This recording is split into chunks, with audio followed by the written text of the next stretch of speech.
Season में टमाटर की खेती यानी ज्यादा मुनाफा। जी हाँ, आपने सही सुना।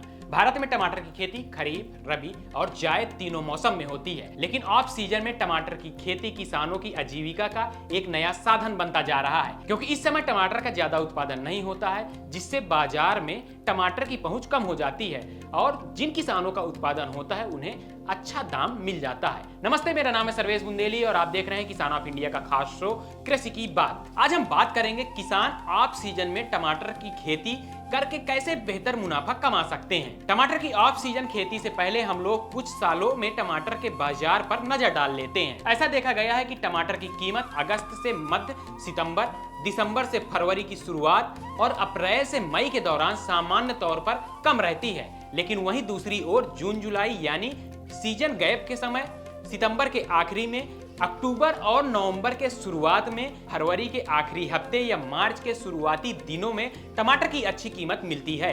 ये एक आंकड़े हैं, लेकिन कीमत मौसम की मार और बाजार में टमाटर की उपलब्धता पर भी निर्भर करती है। अब बात करते हैं ऑफ सीजन टमाटर की खेती के गणित की। हमारे देश में टमाटर की खेती, जैसा मैंने बताया, कि तीनों मौसमों में, खरीफ में, रबी में और जायद में होती है। इन फसलों का उत्पादन आमतौर पर अगस्त सितंबर, दिसंबर से फरवरी और अप्रैल मई में मिलता है। इस समय टमाटर की बाजार में भरमार हो जाती है, जिससे कीमतें नीचे चली जाती हैं। लेकिन जब खरीफ और प्री खरीफ में बहुत ज्यादा बारिश होती है, रबी में ठंड, पाला या बेमौसम बारिश आती है और जायद में तेज गर्म और लू पड़ती है, तब खुले खेतों में टमाटर की फसल को नुकसान होता है। ऐसे समय में अगर किसान साथी संरक्षित तरीके से यानी ढके हुए स्ट्रक्चर में खेती करे तो वो अपनी फसल को मौसम की मार से बचा सकते हैं और अच्छी कमाई भी कर सकते हैं। संरक्षित खेती से किसान सामान्य सीजन से पहले या बाद में टमाटर को उगा सकते हैं, जिससे बाजार में कीमत अच्छी मिलती है। अब जैसे ही संरक्षित खेती का नाम आता है तो कई किसान सोचते हैं कि इसके लिए तो महंगा पॉली हाउस या ग्रीन हाउस चाहिए, जो हर किसान नहीं बना सकता है। लेकिन अगर किसान थोड़ी सी नई सोच और थोड़ा सा अपना जुगाड़ लगाए तो सस्ते संसाधनों से भी संरक्षित खेती कर सकता है, जैसे बांस, लकड़ी या बेकार पड़े पीवीसी पाइप से एक ढांचा बनाकर उस पर साधारण सफेद पॉलीथीन लगाई जा सकती है।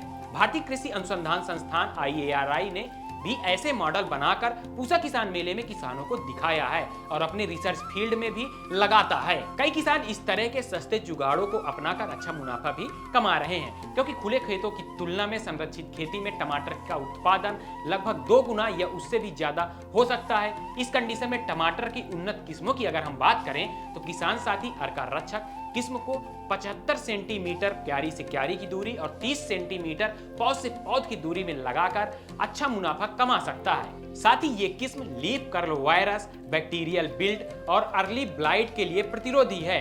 इसके अलावा किसान साथी अर्का सम्राट, पूसा प्रसंस्कृत, पूसा कॉकटेल, पूसा चेरी और हाइब्रिड 1 जैसी किस्मों का भी चुनाव कर सकते हैं।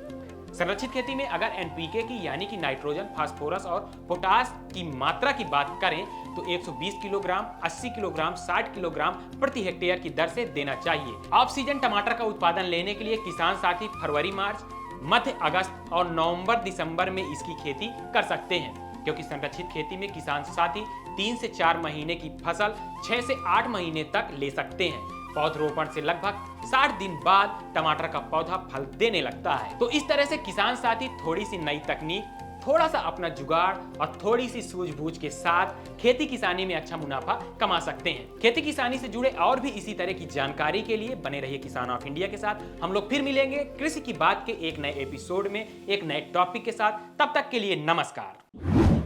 किसान ऑफ इंडिया के YouTube चैनल को सब्सक्राइब करने के लिए नीचे दिया हुआ सब्सक्राइब बटन दबाएं और किसान ऑफ इंडिया से जुड़े सभी अपडेट्स को पाने के लिए बेल आइकॉन दबाना ना भूलें।